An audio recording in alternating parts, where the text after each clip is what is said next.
शिव ओम विवाह क्रिएशन में आपका बहुत बहुत स्वागत है। दोस्तों, आज मैं आपको हार्ट टचिंग एक बहुत ही प्यारी कहानी सुनाने जा रही हूँ, जिसका टाइटल है मायके का मान। शब्दों से जाहिर ना करना किसी के वजूद की पहचान।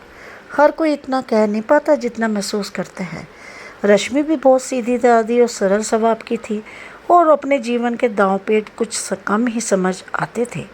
रश्मि को जब लड़के वाले देखने आए थे तो भी रश्मि कुछ ज़्यादा बोल नहीं पाई कि किसी ने खूब कहा है कि शब्दों से जाहिर ना करना किसी वजूद की पहचान। हर कोई इतना नहीं कह पाता जितना महसूस करता है, और ये कहावत रश्मि पर बिल्कुल ही सटीक बैठती है। लड़के वालों को रश्मि की सादगी पसंद आ गई और बात पक्की हो गई। शादी के बाद पहली दिवाली आई तो रश्मि के साथ शकुंतला देवी, जो बहुत ही सुलझे हुए विचारों की थी, वो बोली कि रश्मि, कल हम बाजार चलेंगे और सुधा के ससुराल में जो भी दिवाली के तोहफे देने हैं वो खरीद लाएंगे। पहले मैं अकेली जाती थी, अब मैं तुम्हारे साथ जाऊंगी। रश्मि सास के साथ गई तो वहाँ बड़े बड़े शोरूम पर उसे ले गई गिफ्ट खरीदने के लिए और कपड़े लेने के लिए। क्योंकि रश्मि मिडिल क्लास से थी तो भी कभी ऐसी जगह पर नहीं गई थी, तो उसको बहुत अच्छा लग रहा था। सब उसकी सास की इज्जत कर रहे थे क्योंकि वो उनके यहाँ अक्सर आया जाया करती थी। यहाँ जहाँ ये सब रश्मि को अच्छा लग रहा था, वहीं उसका दिल बैठा जा रहा था कि उसके मैके वाले इन सब की बराबरी कैसे करेंगे, क्योंकि दिवाली के बाद भैया दोस्त थी और जब उसकी ननद के लिए इतना सब हो रहा है तो शायद इनको भी शायद उम्मीद हो।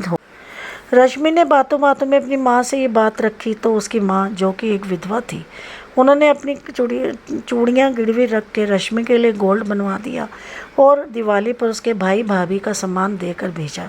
सबने खाना खाया और रश्मि किचन में बर्तन रखने के लिए गई तो शकुंतला देवी ने कुंदन रश्मि के भाई से एक बात कही, बेटा अगर बुरा न मानो तो एक बात कहूँ। जी आंटी जी कहिए।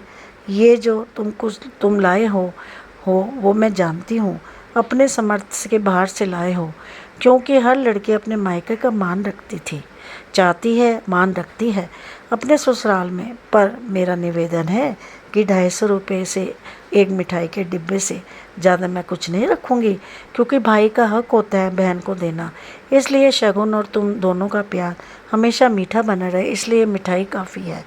कुंदन के मन में मना करने पर भी उन्होंने आदर से वो सामान वापस कर दिया, क्योंकि वो जानती थी कि जो सामान उन्होंने अपनी चादर के बाहर से ख़रीदा है।